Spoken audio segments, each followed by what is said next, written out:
I'm Major Cassandra Hartley, 33 years old, and I built my career from nothing but grit, discipline, and a refusal to coast on my family name. For years, I backed my father, stood by him, supported him, defended him, because that's what you do for the people you love. But the day he laughed at me in a joint briefing and told me to sit down, the day he dismissed me in front of half the room, I made a choice that changed everything. Have you ever been brushed aside or humiliated by someone you'd given everything to? If you have, tell me your story in the comments. You're not the only one. Before I dive into what happened, drop where you're watching from. And if you've ever had to reclaim your worth after someone tried to shrink you, hit like and subscribe. What came next even I didn't see coming. I grew up on bases, moving every 2 to 3 years as my father rose through the ranks.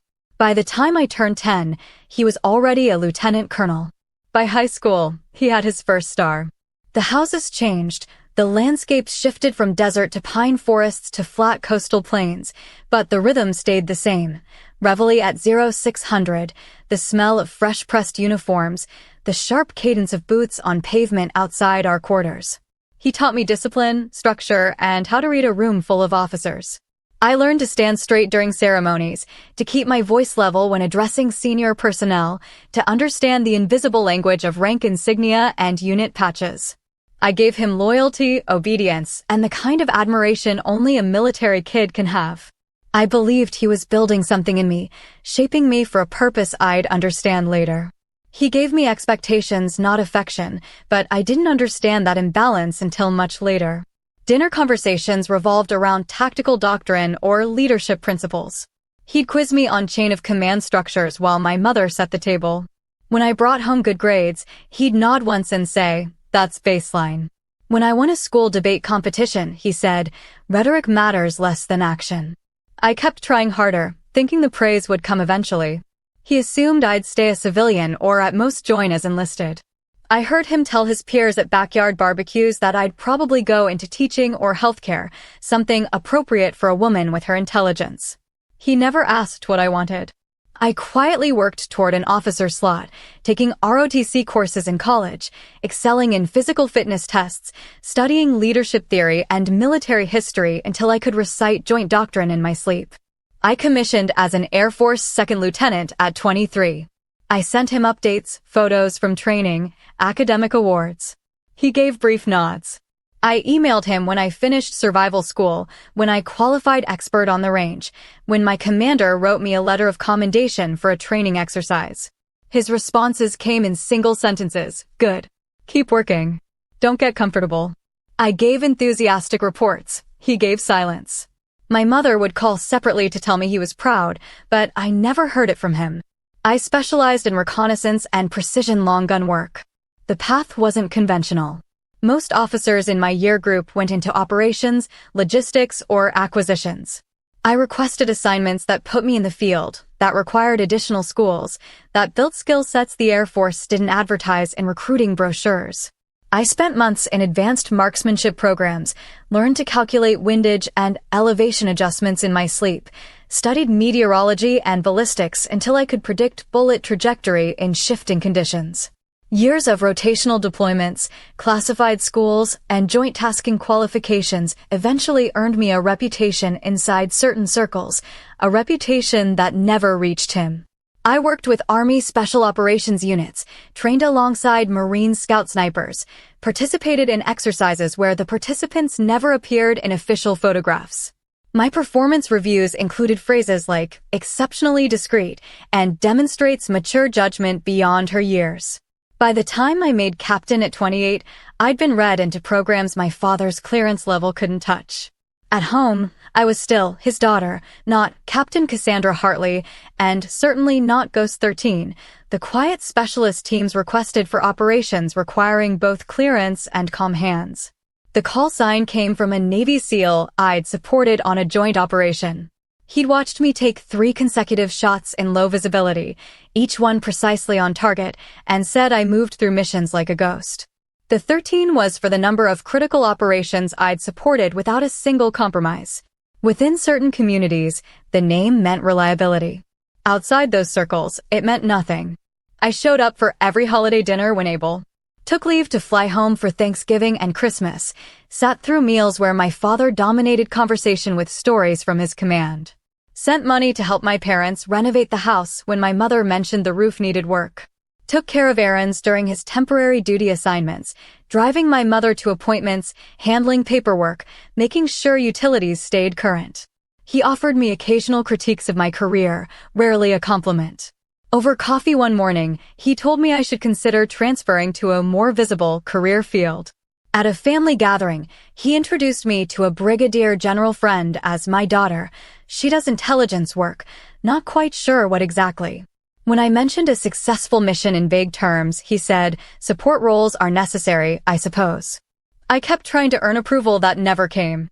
By the time I made captain, I'd developed a professional identity completely separate from his influence. My performance reviews came from officers who understood the work I did. My mentors were people who operated in the same classified spaces. But every time I went home, I felt myself shrinking back into the role of the daughter who couldn't quite measure up. I'd catch myself explaining my career choices, defending decisions I'd already made, seeking validation from someone who'd decided years ago what I was worth. The imbalance crystallized during a conversation when I was 30. I'd come home after a particularly difficult deployment, one I couldn't discuss in detail. I was tired, running on minimal sleep, still processing things I'd seen. My father asked how work was going, and I gave him the same sanitized overview I always did. He interrupted me mid-sentence. "You know, Cassandra, at your age I was commanding a squadron. Real leadership, real responsibility. You're a captain now. When are you going to pursue actual command?" I looked at him across the kitchen table. My mother had stepped out to take a phone call. It was just the two of us, and I realized I'd spent nearly a decade trying to translate my worth into terms he'd accept. It hadn't worked. It was never going to work. "My work is classified, sir," I said quietly. "I can't give you details." "That's convenient," he said, not quite smiling. "Every time I ask about your career, it's classified. Maybe if you'd chosen a more traditional path, you'd have something concrete to show for it." I didn't respond. I finished my coffee and excused myself. Upstairs in my childhood bedroom, unchanged since high school except for the awards I'd never bothered to display, I stared at the ceiling and recognized something I'd been avoiding. He wasn't going to change. The approval I'd been chasing didn't exist. And continuing to pursue it was costing me something essential. I stopped calling weekly. Stopped reporting every milestone. I still showed up for major holidays, still maintained surface-level civility, but I pulled back from the exhausting work of trying to make him understand. The only approval that mattered was mine, and the people who actually knew my work already respected it. That had to be enough. By the time I made captain at 28, he outright dismissed my community. We were sitting in his home office, him behind the desk in his study that displayed his career in neat rows, photos with presidents, commendations in dark frames, unit patches from every assignment. I'd mentioned a recent school I'd completed, trying to offer context without violating classification restrictions. "Intel and recon aren't real command tracks," he said, not looking up from the paperwork he was reviewing. "You're building a resume with no command time. That's going to limit you eventually." I kept my expression neutral. "My career field values different competencies." "Your career field is a dead end," he said. He finally looked at me, and there was something dismissive in his gaze, something I'd seen him use on junior officers who'd disappointed him. "You're what, 6 years in? 7? And you're still a captain with no prospect of leading anything significant." I had a squadron by this point. "Different career progression timelines," I said. He began rewriting family history, painting himself as the sole architect of every achievement in the household. At a retirement ceremony for one of his peers, I overheard him telling a group of officers about how he'd instilled discipline in his household from day one. He talked about raising a daughter in the military lifestyle, teaching her resilience, preparing her for the challenges of military life. He didn't mention that I was military myself. When someone asked if I'd followed in his footsteps, he said, "In her own way, I suppose. Different standards these days." He canceled our calls, skipped pinning ceremonies, and brushed off anything I achieved. When I made captain, he was scheduled to attend the ceremony. My mother had already bought her plane ticket. 2 days before, he called to say something had come up, a meeting he couldn't reschedule. My mother came alone, apologizing for him, making excuses I no longer believed. When I was selected for a joint interagency assignment, something I'd competed against 40 other qualified officers to receive, he said, "Those postings are for people who don't have operational futures. It's where they send officers who aren't competitive for command." I'd called specifically to tell him about the selection, thinking maybe this would register as significant. His response arrived via text message 3 hours later. His peers, now mostly other generals, fed his belief that only traditional command paths mattered. Their children became pilots or acquisitions officers, following visible career trajectories that translated easily into cocktail party conversation. Mine became a quiet operator in a community they didn't respect. I'd see him at military functions occasionally, watch him hold court with other senior officers, and realize I was absent from his narrative entirely. He'd talk about his career, his command philosophy, his perspective on current military challenges. He never mentioned me. He introduced me to visiting officers as my kid, she works in intel or something. We were at a change of command ceremony, and a 2-star I didn't recognize asked how his family was doing. My father gestured vaguely in my direction and used those exact words. The general looked at me expectantly, waiting for me to elaborate. I just smiled and said, something like that. My father had already moved on to a different conversation. He started calling me by my first name instead of my rank while in uniform, even around other officers. Small cuts that revealed something changing. At a formal dinner, with me in service dress and him in his dress blues, he introduced me to a colonel as Cassandra, my daughter. The colonel glanced at my rank insignia, then at my father, clearly confused by the breach in protocol. I extended my hand and said, "Captain Hartley, sir. Good to meet you." The colonel recovered smoothly, but my father's expression tightened. Later, in the parking lot, he said, "You don't need to be so rigid about rank at family events." "That wasn't a family event," I said. "That was an official military function. I wore my uniform because it was appropriate." "You wore your uniform to make a point," he said. I looked at him, this man I'd spent my entire life trying to impress, and felt something shift. "I wore my uniform because I earned the right to wear it. Same as you." He didn't respond, just walked to his car. My mother touched my arm gently, a gesture of support she couldn't voice, and followed him. I stood in the parking lot under sodium lights, watching them drive away, and understood that the disrespect wasn't accidental. It was deliberate. He needed me to be less than him, and my success, however invisible to him, threatened something in his self-concept. The moments accumulated. A missed birthday call. A dismissive comment about desk jobs when I mentioned working long hours on a classified project. His habit of changing the subject whenever someone else brought up my career.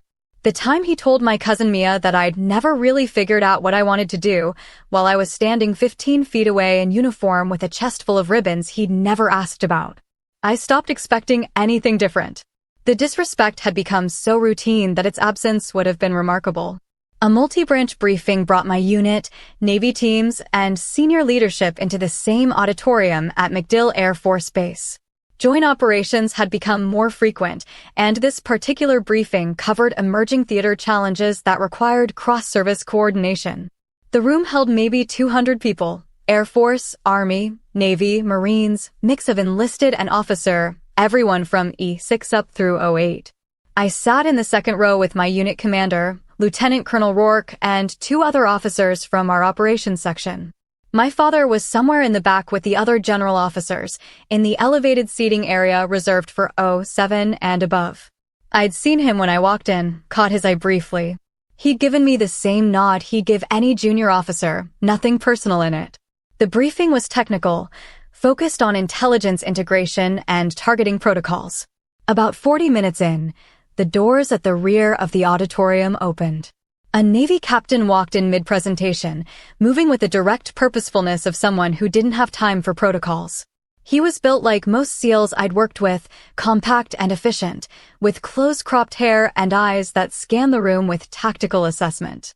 Captain Marcus Hale, though I didn't know his name yet. The presenter, an Air Force colonel, paused mid-sentence. The Navy captain didn't apologize for the interruption. He walked to the front of the room, surveyed the audience, and spoke clearly enough that everyone could hear. I need a sniper with TS/SCI and compartmental access. Now. The room went silent. That level of clearance, combined with that specific skill set, narrowed the pool significantly. Most people in the auditorium had top-secret clearance. Far fewer had sensitive compartmented information access. Even fewer had the additional compartmental clearances he was referencing, the kind that came with specific programs and required separate background investigations. I stood up. Calm, professional. I didn't look around to gauge reactions, didn't hesitate. I knew exactly what he needed and knew I was qualified. My father's voice cut across the room before the Navy captain could respond. Sit down. You're a nobody. He laughed when he said it. Not a chuckle, but a full laugh that echoed in the sudden silence. Officers turned in their seats. Some looked at me, some looked at him. No one else made a sound. I remained standing. I kept my eyes on the Navy captain, who was now looking directly at me, his expression unreadable. I didn't acknowledge my father's comment. I didn't sit down. The SEAL captain's gaze shifted briefly past me to where my father sat, then back to me. His voice was level, professional. Call sign. I answered clearly, projecting enough that everyone could hear. Ghost 13. My father's face drained of color. I saw it happen in my peripheral vision, watched the transformation from smug dismissal to shocked recognition. He wasn't part of the channels that handled my community. He wasn't cleared for the programs I'd worked. But he knew the name. In certain circles, among people who dealt with classified operations that never appeared in official records, Ghost 13 meant something specific. He knew exactly what it meant, and he knew exactly what I had done. Not the details, those were beyond his clearance, but the scale. The level of trust required to earn a call sign like that. The operations it represented. The captain gave a single nod. She's with me. He looked at Lieutenant Colonel Rourke. I'm pulling her for immediate tasking. You'll get official notification within the hour. Rourke nodded. Understood, sir. The captain turned and walked toward the exit. I followed, moving down the aisle without looking back. I felt the weight of 200 stairs, heard the absolute silence I left behind. My father tried to speak. I heard him start to say something, but the captain's statement had ended the discussion. There was nothing left to debate. In the hallway outside, the captain slowed his pace until I caught up. He glanced at me, something that might have been respect in his expression.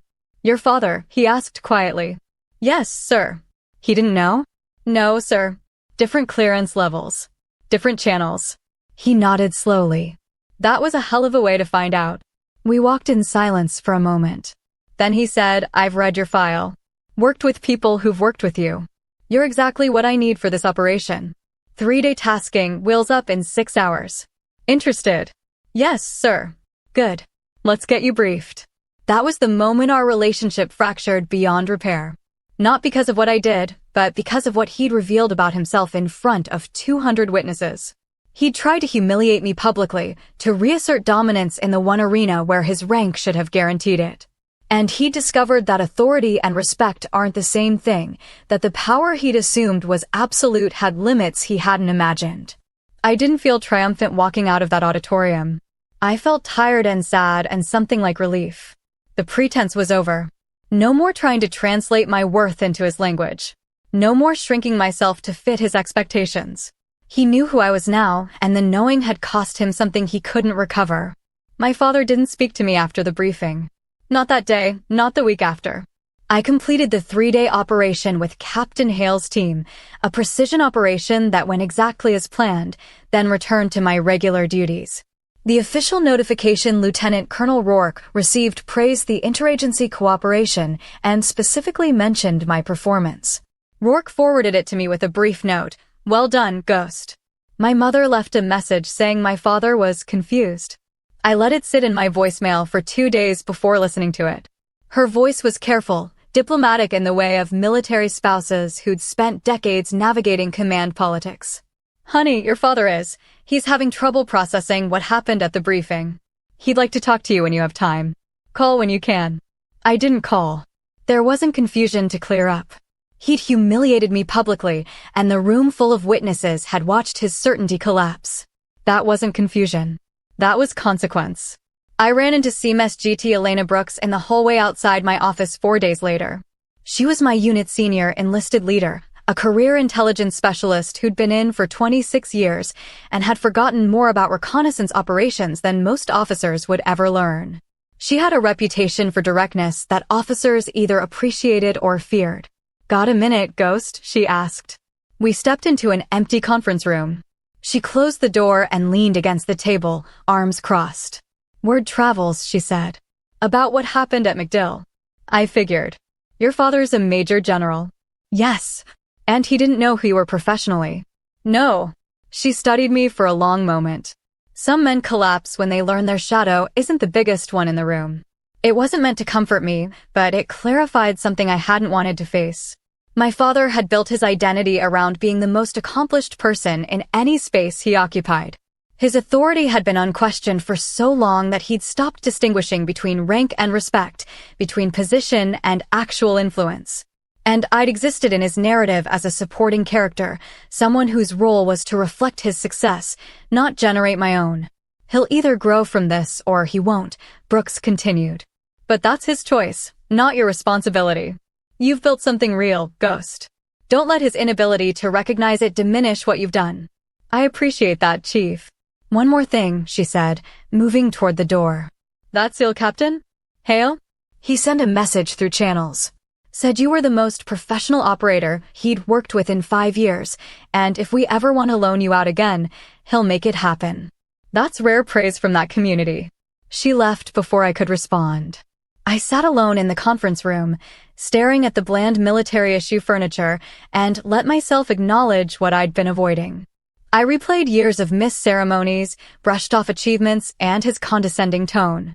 Every accomplishment I'd shared, every milestone I'd reached, filtered through a lens that refused to see me as competent. I'd assumed it was about military culture, about his generation's discomfort with women in non-traditional roles. But it was simpler and more painful than that. He needed me to be less successful than him. My achievements threatened his self-concept. I recognized how much of my life had been structured around winning respect from someone who had no intention of ever giving it. The phone calls reporting progress. The carefully worded emails detailing assignments without violating classification. The hope that maybe this time, this accomplishment, would be enough to earn genuine approval. All of it had been wasted effort, energy poured into a relationship that was never going to balance. I stopped calling, stopped reporting every milestone. I didn't make a formal announcement, didn't explain the decision to anyone. I just quietly withdrew from the exhausting work of seeking his validation. My mother called twice more over the next 3 weeks. I answered once, kept the conversation brief. She asked if I was angry. I told her I wasn't, which was true. Anger required investment, required caring about changing the situation. I'd moved past anger into something colder and more final, acceptance. "Your father wants to explain," she said. "There's nothing to explain, Mom." He said what he meant. The only surprise was that other people heard it. He didn't realize I'd built a career he couldn't see. I interrupted gently. "I understand that. But his ignorance doesn't obligate me to educate him, and his embarrassment doesn't require my forgiveness." She was quiet for a moment. "You sound different." "I'm tired," I said. "I've been tired for a long time." After we hung up, I sat at my desk and worked through the operational reports that actually mattered. Tasking orders for an upcoming exercise. Intelligence assessments that required my review. A request from another joint unit asking if I was available for a training mission in 3 months. Real work, evaluated by people who understood its value. I realized the only approval that mattered was mine. And the people who actually knew my work already respected it. Captain Hale had proven that. CMS GT Brooks had reinforced it.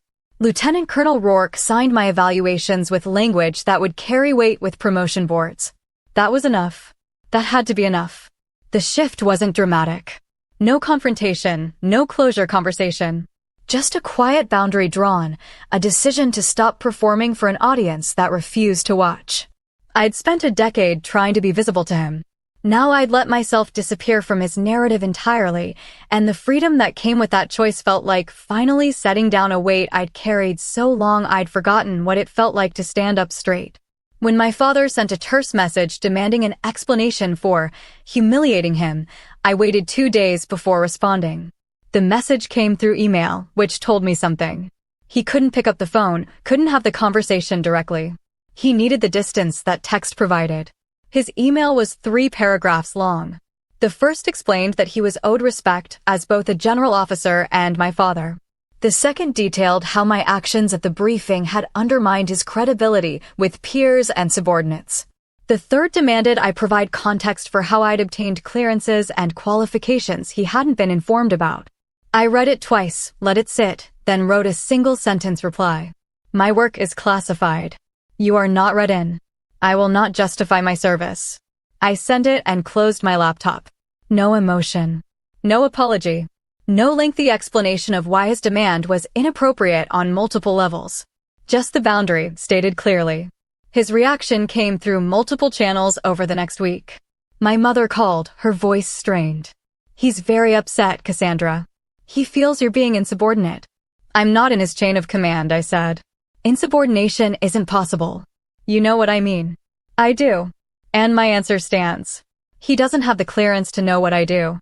That's not me being difficult. That's how classification works. He escalated. Called my commanding officer, Lieutenant Colonel Rourke, through official channels. Requested a meeting to discuss his daughter's career trajectory and the irregularities in my assignments. Rourke, to his credit, handled it professionally.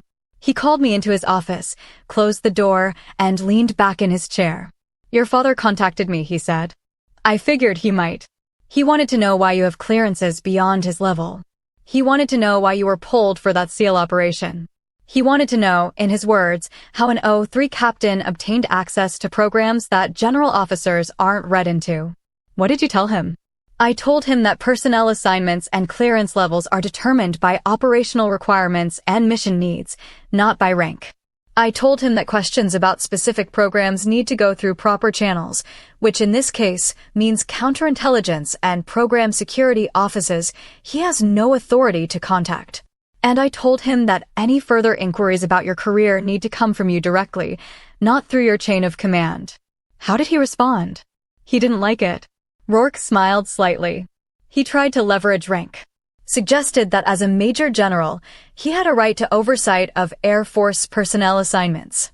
And I reminded him that I'm the appropriate commander for addressing concerns about officers in my unit, and that his relationship to you creates a conflict that precludes his involvement in your professional evaluation. I was polite about it. Mostly. I nodded slowly. Thank you, sir. Ghost, I'm going to be direct with you. Your father doesn't understand what you do, and that bothers him. He's trying to reassert control over a situation where he has none. That's his problem, not yours. Your performance in this unit has been exemplary. Your clearances are appropriate for your duties. And your reputation in the joint community is exactly what I want it to be. Don't let his discomfort make you doubt any of that. He dismissed me, but the message was clear. My father had tried to go around me, tried to use the system to force answers he wasn't entitled to receive, and the system had held. External pressure came from other sources. Family members tried to coax me into smoothing things over. My cousin Mia called, her voice careful. Your dad's really struggling with this, she said. I know. Maybe you could just talk to him? Explain things? There's nothing to explain that doesn't violate classification protocols. He's asking questions I'm legally prohibited from answering. But your family. Which is exactly why I can't discuss classified information with him. The rules don't have exceptions for relatives. They especially don't have exceptions for relatives who are senior military officers. She sighed. He's hurt, Cass. I understand that. But his feelings don't change my obligations. Certain senior officers hinted that I should be respectful of the general. I encountered it at a professional development event, a cocktail reception where a brigadier general I'd met twice before approached me near the bar. Heard about that situation at MacDill, he said casually. Tough spot. It was handled appropriately, sir. Your father's a respected officer. Might be worth considering how these things look from his perspective. I set my drink down carefully. Sir, with respect, my father made assumptions about my capabilities without ever asking about my work. When those assumptions were proven wrong publicly, he experienced natural embarrassment. That's unfortunate, but it's not my responsibility to manage his reaction. Family dynamics can be complicated. Yes, sir. which is why I maintain clear professional boundaries and don't discuss classified programs with family members, regardless of their rank. He nodded slowly and changed the subject. The message was delivered and received. I wasn't going to apologize or soften my position to make senior officers comfortable. I made no statements, no denials, no explanations beyond what I'd already provided. Silence was my boundary, and I held it consistently. When people asked about the briefing incident, I said it had been resolved through proper channels. When they pressed for details, I politely declined to discuss it further. My father felt the consequences in ways he hadn't anticipated. Rumors spread quietly. A general who didn't even know who his daughter was professionally. Officers talked, the way they always do, especially about moments when someone's certainty gets publicly shattered. The story wasn't widespread, but within certain circles, it circulated. A major general who'd laughed at his daughter and told her she was nobody, only to learn she held credentials and clearances he didn't have access to. His credibility dimmed in certain circles where interpersonal leadership mattered. I heard about it third hand, through a Navy commander I'd worked with who mentioned that some of the SEAL community had heard what happened. "Your old man's getting a reputation," he said carefully. "Not a good one. People are asking how a general didn't know his daughter was Ghost 13. I didn't feel satisfaction hearing that. Just tired recognition that actions have consequences, even for general officers, maybe especially for general officers whose leadership was being quietly questioned. My father's command climate reviews showed a pattern: dismissiveness, arrogance, a growing disconnect from his officers. I didn't see the reviews directly, but military communities are small. Information circulates. A captain I knew who worked in his headquarters mentioned it carefully over coffee. "General Hartley's staff is struggling," she said. "High turnover. People requesting transfers. Word is he's hard to work for." "That's unfortunate," I said neutrally. "There's talk about his leadership style. Some people are saying he doesn't value contributions from subordinates, that he dismisses input if it doesn't align with his preconceptions." She was giving me information without asking questions, letting me know what was being said. I appreciated the discretion. Leadership challenges happen at every level. "Sure," she said. "But when a general officer's command climate survey shows declining morale and trust, people notice. Especially when there are other incidents that make people question his judgment." She didn't mention the briefing specifically. She didn't have to. I understood what she was telling me. The public humiliation he'd tried to inflict on me had reflected back on him, had made people examine his behavior more critically. Junior officers whispered about the briefing incident. He couldn't control the narrative because he couldn't explain it without revealing his own assumptions had been wrong. Meanwhile, my path strengthened. I promoted to major at 33 with strong recommendations from Joint Commands. The promotion board results came out in March, and my name was on the primary list. Lieutenant Colonel Rourke called me into his office to congratulate me personally. "You earned this, Ghost," he said. "Your performance has been consistently exceptional. Your reputation in the joint community is outstanding. You're exactly the kind of officer the Air Force needs moving forward." My call sign was requested again for a separate mission set, this time by an Army Special Forces unit planning operations in a contested environment. The request came through formal channels, with specific mention of my previous performance and the clearances required. Rourke approved it immediately. The operation lasted 8 days. I worked with a team I'd never met before, integrating into their planning cycle and providing the precision capability they needed. The team leader, a major like myself, pulled me aside after the mission debrief. "You're good at this," he said simply. "Calm under pressure, precise when it matters. If we get tasked for something similar, I'm requesting you again." Captain Hale sent a note through official channels, copied to Rourke. Major Hartley proved reliable, precise, and professional throughout the operation. Request her participation in future joint tasking. She's an asset to any team. Coming from a Navy SEAL captain, that language carried significant weight. I observed my father's struggles indirectly: slowing influence, fewer invitations to advisory boards, rumors of early retirement. My mother mentioned during one of our infrequent calls that he was considering stepping down earlier than planned. "He's been in for 32 years, she said. "He's thinking about retiring at 35 instead of staying until they make him." "That's his choice," I said. "He's not happy, Cassandra." I'm sorry to hear that, Mom. But his happiness isn't something I can fix, especially not by compromising my professional integrity or apologizing for having a career he didn't approve. She sighed. I know. I just wish things were different. Me too, I said, and meant it. I wished my father had been capable of respecting my accomplishments. I wished he'd asked about my work instead of dismissing it. I wished our relationship had been built on mutual respect instead of his need for dominance. But wishing didn't change reality. I didn't intervene in his career struggles. I didn't reach out to smooth things over or attempt reconciliation. He had built the system that now weighed him, had created an environment where rank substituted for respect, where authority replaced actual leadership. The consequences were his to manage. My confidence became clean, quiet, unforced.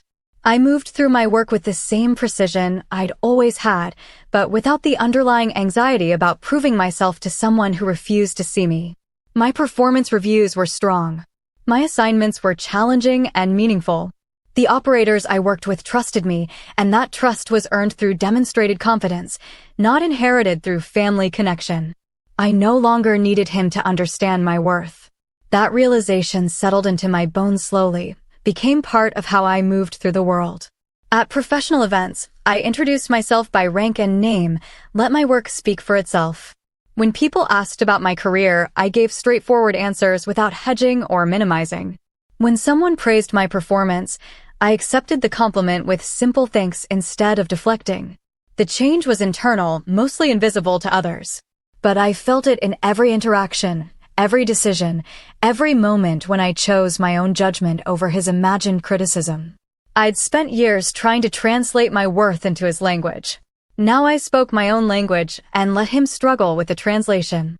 At night, when the work was done and I sat in my apartment reviewing mission reports or planning upcoming operations, I sometimes thought about what we'd lost. Not the relationship we'd had, because that had been built on imbalance and unmet expectations. But the relationship we could have had if he'd been capable of seeing me as a peer, as a competent professional, as someone who'd chosen her own path and succeeded on her own terms. That loss was real. But it wasn't mine to grieve alone. He'd made choices too, and those choices had costs he was only beginning to understand. Months later, he requested a meeting, not as a general, but as a father. The message came through my mother, who called and asked if I'd be willing to see him. He wants to talk, she said. No expectations, no demands. Just conversation. I thought about it for 3 days before agreeing. We met at a coffee shop off base, neutral territory where rank meant nothing. He was waiting when I arrived, sitting at a corner table in civilian clothes. He looked older than I remembered, more worn. The authority he carried so naturally in uniform seemed diminished in khakis and a polo shirt. Thanks for coming, he said when I sat down. Mom said you wanted to talk. He nodded slowly, wrapped both hands around his coffee cup. For a long moment, he didn't speak. When he did, his voice was quieter than I'd ever heard it. I misjudged you. I waited. Didn't make it easier for him. Didn't rush to fill the silence.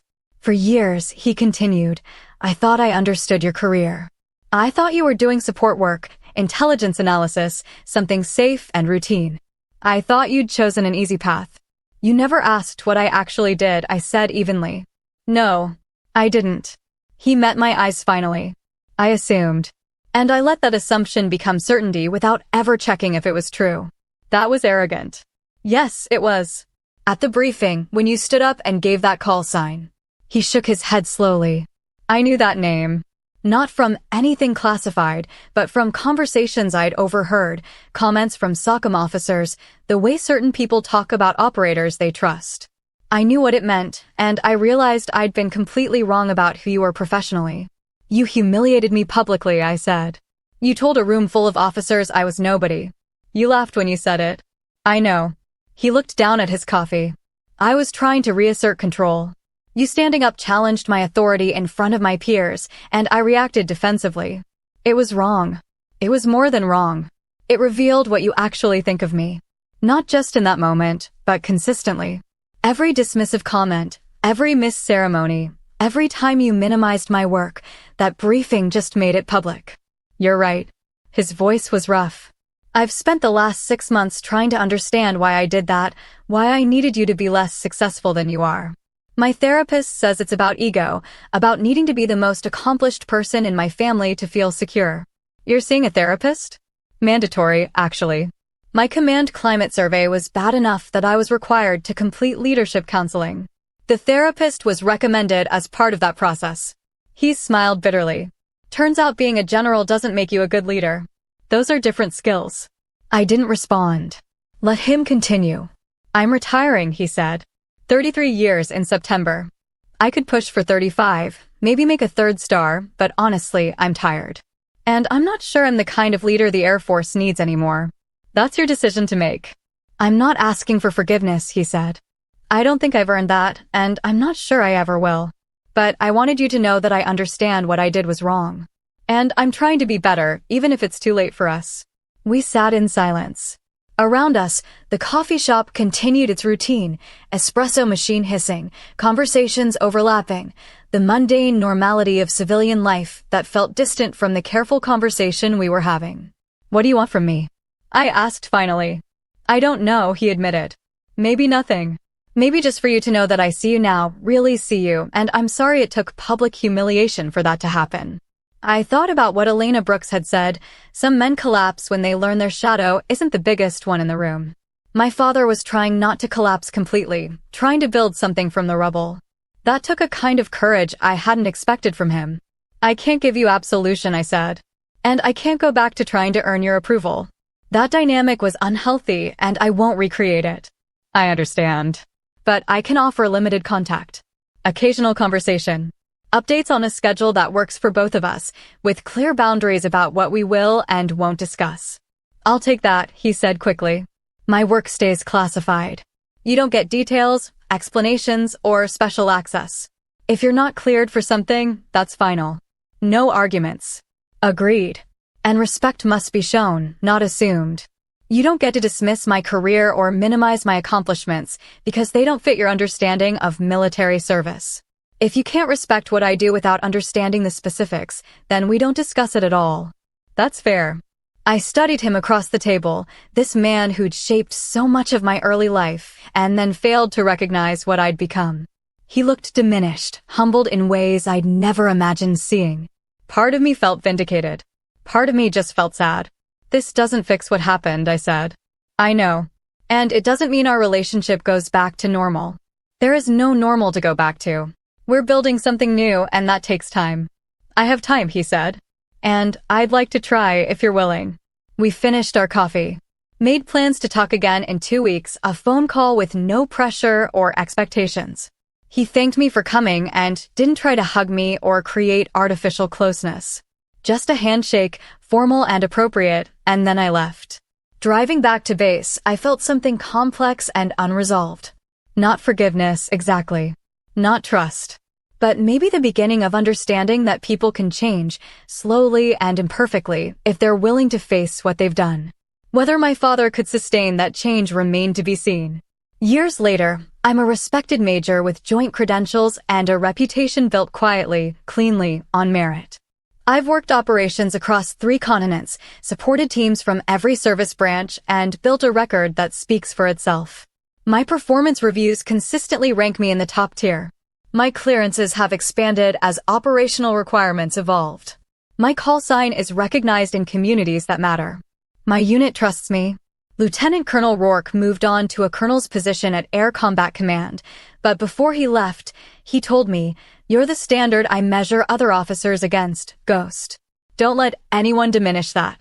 His replacement, Colonel Sandra Mitchell, read my file before I ever met her, and her first words to me were, "I've heard good things. Let's keep that momentum going." Command relies on me. When joint operations require precision capabilities, my name appears on request lists. When interagency missions need someone who can work across classification boundaries, I get the call. It's not about rank or politics or family connection. It's about demonstrated competence, consistency, and the kind of trust that only gets built through repeated performance under pressure. Operators request me by call sign, not name. That matters more than any promotion, any award, any formal recognition. When a Navy SEAL team or an Army Special Forces unit or a Marine reconnaissance element asks for Ghost 13 specifically, that's professional respect that can't be faked or inherited. It's earned one operation at a time, one clean shot at a time, one mission where being reliable means someone else gets to go home. My father retired as planned, 33 years of service ending with a ceremony I attended but didn't speak at. He moved with my mother to Colorado, bought a house near Pikes Peak, and started the slow adjustment to civilian life. We talk occasionally, carefully structured conversations that stay within established boundaries. He asks general questions about my career. I provide general answers. He tells me about his consulting work, the veterans groups he's joined, his efforts to mentor younger officers transitioning out of service. It's not warm. It's not what either of us hoped for when I was young. But it's honest, and that matters more. He no longer tries to diminish my work or assert authority he doesn't have. I no longer seek approval he's not capable of giving appropriately. We've found an equilibrium that allows limited contact without the toxic dynamics that characterized our earlier relationship. He's learning to be a person instead of just a general. That process is harder than he expected, but he's doing the work. His therapist visits continue voluntarily now, no longer mandatory. He's reading books on leadership and emotional intelligence, trying to understand patterns he repeated for decades. My mother says he's different at home, more present, less rigid. I'm glad for him. His growth doesn't fix the past, but it suggests the past doesn't have to define everything that comes after. People can change if they choose to, if they're willing to face uncomfortable truths and do the hard internal work. Meanwhile, I've built a life that doesn't require his validation. I have a career that fulfills me professionally. I have colleagues who respect me. I have a reputation in the communities that matter. I've learned to value my own judgment, to trust my capabilities, to move through the world without constantly seeking external approval. Power isn't volume, rank, or reputation. That's what my father never understood until it was too late. Real power is clarity. Boundaries. The decision to stop shrinking for someone else's comfort. I learned that lesson the hard way, spent years trying to be visible to someone who refused to see me. But once I understood it, truly internalized it, everything changed. I stopped performing for audiences that didn't matter. Stopped translating my worth into others' languages. Stopped accepting treatment that diminished me. Justice came quietly, not through revenge, but through truth revealing itself in a single moment. The moment a major general father realized the nobody he dismissed was Ghost 13, an operator whose silence carried more authority than his shouting ever did. That moment didn't fix our relationship. Didn't heal years of dismissal and disappointment. But it did something more important. It freed me from needing his recognition to know my worth.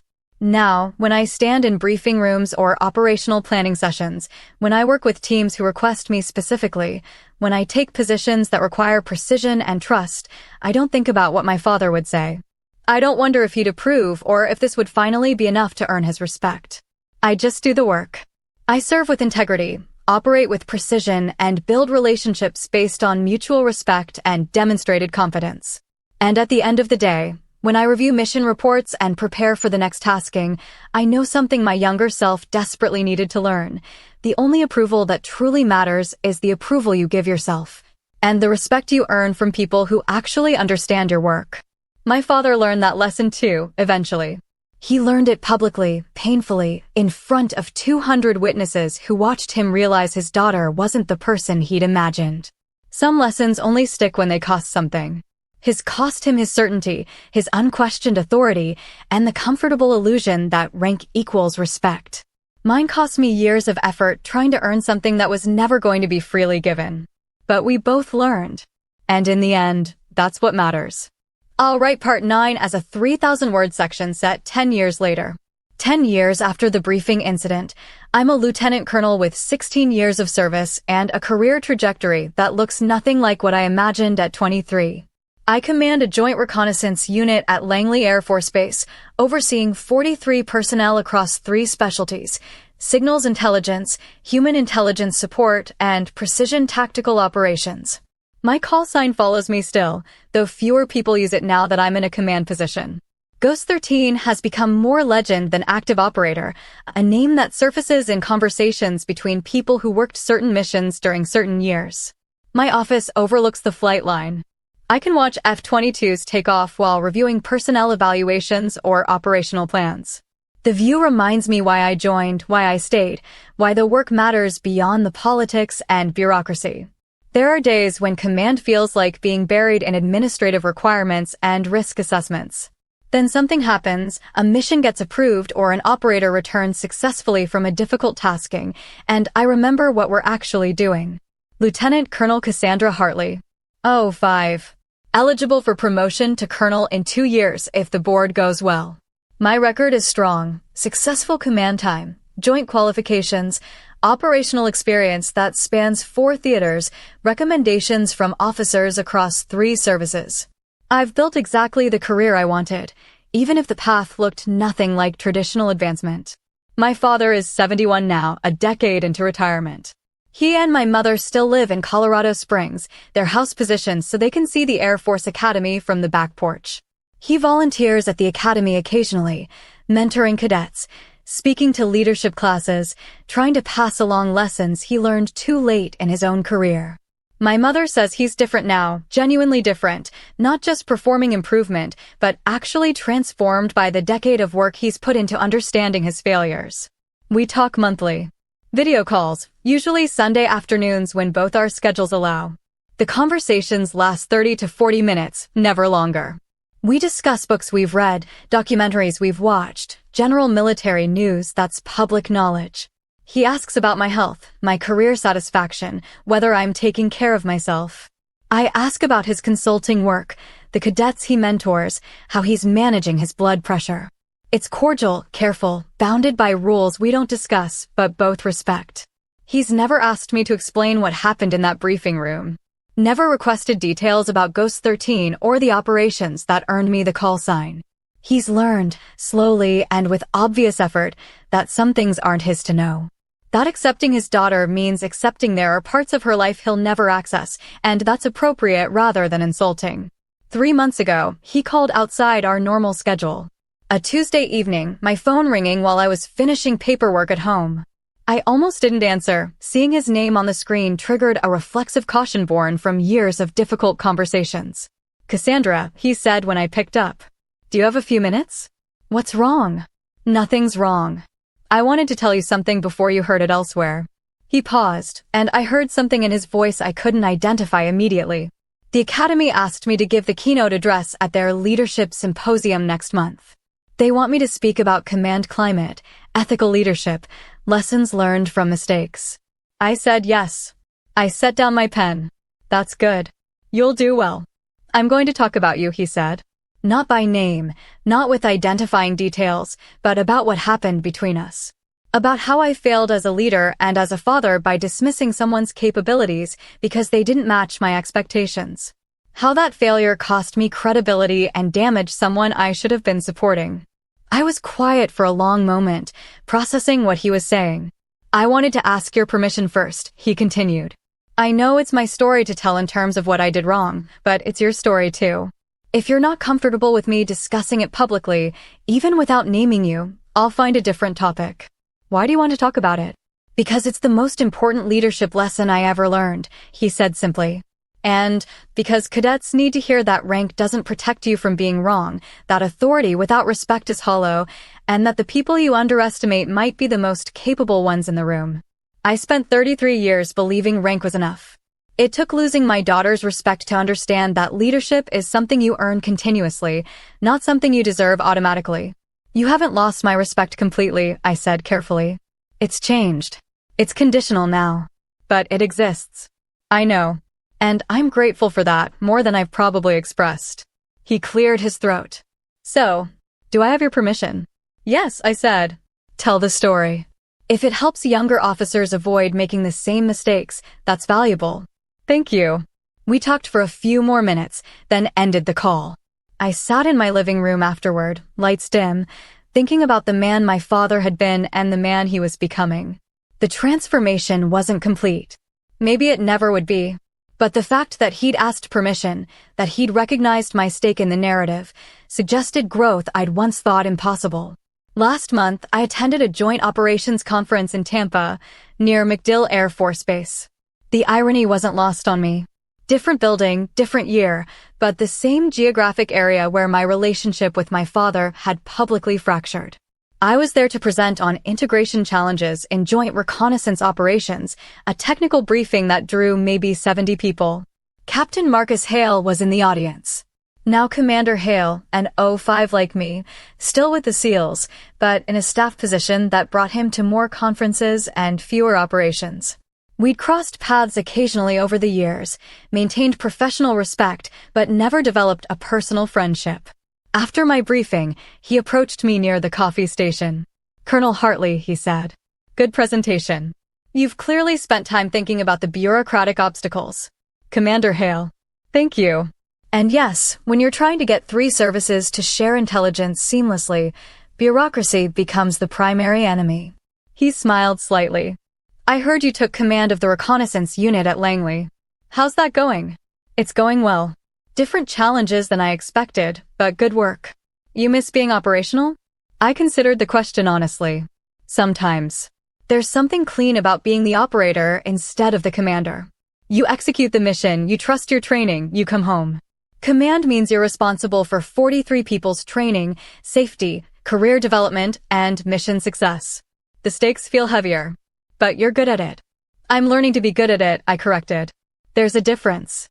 We talked for a few more minutes about joint operations challenges, then he shifted topics slightly. "I heard your father's giving talks at the academy. About leadership failures and course correction." "He is." "That takes courage," Hale said. "Admitting you were wrong publicly, especially for someone who spent 3 decades building authority." "I respect that." "So do I admit it. It doesn't fix the past, but it suggests he understands the weight of what happened." "Does it change things between you?" "It makes limited relationship possible," I said carefully. "We're not close. We probably never will be. But we can talk civilly, which is more than I thought we'd achieve 5 years ago." Hale nodded slowly. "For what it's worth, that briefing 10 years ago, watching you stand up when he told you to sit down, watching you state your call sign like it was the simplest fact in the world, that was one of the most professionally impressive things I've witnessed. You didn't flinch. Didn't justify. Just stood in your competence and let the truth speak." I was angry, I said quietly. I wanted him to know exactly who he'd dismissed. "Maybe. But you channeled that anger into precision. That's the mark of a real operator." He checked his watch. "I should get to my next session." "Good seeing you, Colonel." "You too, Commander." He walked away, and I stood there with my coffee, thinking about that day 10 years ago. How young I'd been at 33, how certain that proving myself would somehow repair the relationship. I'd learned since then that proof doesn't fix broken dynamics, that respect can't be demanded or demonstrated into existence. It has to be offered freely, and some people aren't capable of that until they've lost something irretrievable. My unit at Langley is strong. I've built it carefully over 18 months of command, learning which personnel need direct guidance and which need autonomy, how to balance operational requirements with training needs, when to push back against higher headquarters, and when to accept limitations I can't change. Command is harder than I expected and more rewarding than I imagined. 3 weeks ago, one of my senior NCOs, a master sergeant named Chin, came to my office with a personal problem. His daughter had just commissioned as a second lieutenant in the Army, and his relationship with her was strained. She felt he'd been too controlling during her academy years, too dismissive of her choices, too invested in shaping her career according to his vision. "I don't know how to fix it, ma'am," he said, sitting across from my desk with the kind of defeated posture I'd never seen from him operationally. I was trying to help her avoid mistakes, trying to guide her towards success, and somehow I pushed her away instead. I thought about my father, about the years of dismissal and control disguised as guidance. "Can I offer some perspective, Master Sergeant?" "Please. Your daughter doesn't need you to shape her career. She needs you to respect the career she's building. There's a difference between mentoring and controlling, between offering guidance when asked and imposing your vision of success onto someone else's life." "I just wanted her to have opportunities. She has opportunities," I interrupted gently. She's a commissioned officer in the United States Army. She's capable, educated, and starting a career she chose. What she needs from you now is trust. Trust that she can navigate challenges, make good decisions, learn from mistakes. Your job isn't to prevent her from failing. It's to be someone she can come to when she needs support, without fear of judgment or an "I told you so." He was quiet for a moment. How do I rebuild that trust? You start by apologizing for overstepping. You acknowledge that you let your anxiety about her success override her autonomy. And then you step back and let her lead her own life, offering guidance only when she asks for it. That's harder than it sounds. Yes, I agreed. It is. But the alternative is losing the relationship entirely. Ask me how I know. He looked at me with sudden understanding. Your father. I nodded. My father and I didn't speak for years because he couldn't respect my career choices. We have a limited relationship now, cordial but distant, because he finally learned to accept that my success doesn't have to look like his success. But we lost time we can't recover, and our relationship will never be what it could have been if he'd trusted me earlier. I don't want that with my daughter. Then change your approach now, while there's still time to rebuild. He thanked me and left. I hope he follows through. I hope his daughter gives him the chance to do better. Not everyone gets that opportunity. My relationship with my father continues to evolve slowly. 2 months ago, he sent me a book, The Road to Character, by David Brooks, with a note tucked inside. The note was handwritten, his precise military printing somehow more personal than typed text. Cassandra, this book helped me understand the difference between resume virtues and eulogy virtues, the difference between what we achieve and who we are. I spent too many years focused on the former and neglecting the latter. I'm trying to do better. Thank you for giving me the space to try. Dad, it was the first time he'd signed a communication to me as Dad instead of Raymond or General Hartley Rhett in years. The informality felt earned rather than presumed, a small marker of progress. I read the book, underlined passages that resonated, found myself thinking about my own balance between achievement and character, between the career I'd built and the person I was becoming. Command forces those reflections. When you're responsible for other people's careers and well-being, you can't hide behind competence alone. You have to be someone worth following, someone whose judgment extends beyond technical proficiency into ethical leadership. I'm learning that daily. Making mistakes, correcting course, trying to be the kind of commander I wish I'd had during difficult years. When I see junior officers struggling with imposter syndrome or family pressure or the gap between their aspirations and their current reality, I try to offer the support I didn't receive. Not by solving their problems, but by believing in their capability to solve problems themselves. Last week, during a routine operational briefing, one of my junior officers, a captain named Rodriguez, presented an alternative approach to a reconnaissance tasking that contradicted my initial guidance. The room got quiet. Other officers watched to see how I'd respond to being challenged. I listened to her full presentation, asked clarifying questions, then said, "Your approach is better than mine. Let's implement it." The relief in the room was palpable. Rodriguez looked simultaneously surprised and vindicated. After the briefing, my deputy commander pulled me aside. "That was good leadership, ma'am. A lot of commanders would have defended their original plan just to maintain authority. Authority that requires always being right isn't real authority," I said. "It's just ego." Rodriguez had a better idea. Using it makes the mission more likely to succeed. That matters more than my pride. He nodded slowly. Your father would have defended his plan. The old version of my father would have, I agreed. I'd like to think the current version would do what I did. But yes, for most of his career, he would have seen changing his mind as weakness.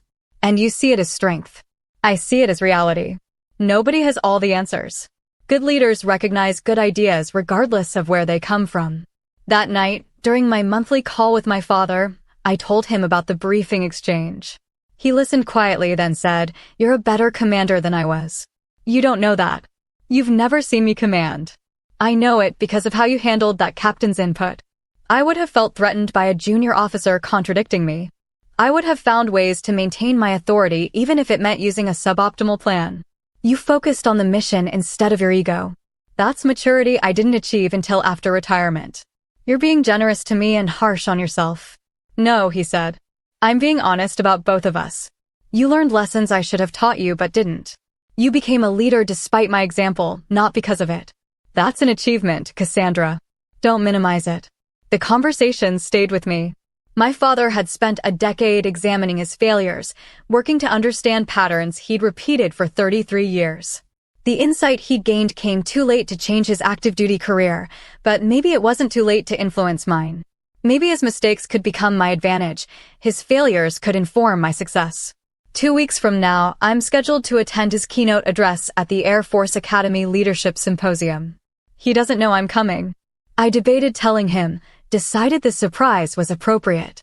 I want to hear what he says about our story, how he frames the lessons he learned, whether he's truly internalized the changes he claims to have made. I'm also curious whether I'll feel anger listening to him discuss our fractured relationship with an auditorium full of cadets. Whether old wounds will surface, whether his public processing of private pain will feel exploitative or honest. I won't know until I'm sitting there, listening to him admit failures that cost him a relationship with his daughter. Part of me hopes he succeeds, hopes his presentation helps young officers avoid making his mistakes. Part of me remains guarded, protective of the hard-won boundaries that make our current relationship sustainable. Both parts can be true simultaneously. This morning, I promoted one of my staff sergeants to technical sergeant. During the ceremony, with her family watching and her unit gathered in formation, I pinned on her new rank and told her, "You earn this through consistent excellence and leadership that inspires trust. Your team respects you because you've demonstrated competence and character. That's the foundation of real authority. Congratulations, Technical Sergeant." Her eyes watered slightly. After the ceremony, she approached me privately. "Thank you for what you said, ma'am. My father's a retired Chief Master Sergeant, and he's never quite approved of my career choices. He wanted me to go officer route. Hearing you emphasize that I've earned respect in my current track meant a lot. Your father's approval isn't required for your success," I said gently. "It's nice when family supports us, but ultimately you're building a career that has to satisfy you, not him. Keep being excellent at what you do. The respect of the people you serve with matters more than the approval of people who don't understand your work." She nodded, understanding I was speaking from experience. These conversations happen more often than I expected when I took command. People carry family baggage into their military service, struggle with parental expectations that don't align with their choices, work to prove themselves to audiences who will never be satisfied. I can't fix those dynamics, but I can model a different approach: self-authorization, boundaries, the decision to value competence over approval. 10 years after that briefing at MacDill, I'm no longer trying to prove anything to my father. I've built a career that speaks for itself, earned respect from communities that matter, developed into a leader whose authority comes from demonstrated competence rather than rank alone. My relationship with my father exists in limited form, cordial and boundaried, better than nothing but far from close. That's enough. It has to be enough. Some relationships don't get fairy tale endings. Some damage can't be fully repaired, only managed. My father and I will never have the relationship we could have had if he'd respected me earlier, if he'd asked about my work instead of dismissing it, if he'd seen me as a competent professional instead of an extension of his legacy. But we have what we have: monthly calls, careful conversations, mutual respect within strict boundaries. He's working to be better. I'm allowing him space to demonstrate that improvement without requiring it to heal wounds that scarred years ago. And I'm building my own legacy, commanding with principles I learned partly from his failures. Teaching junior officers and NCOs that leadership requires humility, that authority without respect is hollow, that the people you underestimate might be the most capable ones in the room. 10 years later, Ghost 13 has become Lieutenant Colonel Hartley, commander, mentor, leader. The call sign surfaces occasionally in conversations with people who worked certain missions, but mostly it's retired, a marker of who I was before I understood that real power comes from building others up rather than proving yourself exceptional. My father's learning that too, a decade late, but still learning. Maybe that's the real lesson. It's never too late to change, to grow, to become someone better than who you were. The cost of change increases the longer you wait, relationships strained or broken along the way, but the possibility remains. I'm living proof that you can build authority from competence, respect from consistency, and leadership from genuine care about the people you serve. My father's becoming proof that even generals can learn humility, even after retirement, even after losing what they should have valued most. Neither of us is perfect. Both of us are trying. 10 years later, that's enough. That's how it happened, how one moment stripped everything bare and forced me to stand on my own terms. I didn't plan the fallout, but I don't regret the choices that followed. Now I want to hear from you. Have you ever had to set a boundary with someone who thought they outranked you emotionally? Have you ever shocked someone who underestimated you? Did they change, or did you just walk away? Drop your story in the comments. And if this hit home, make sure to like, subscribe, and turn on notifications so you don't miss the next story about reclaiming your voice and taking your power back.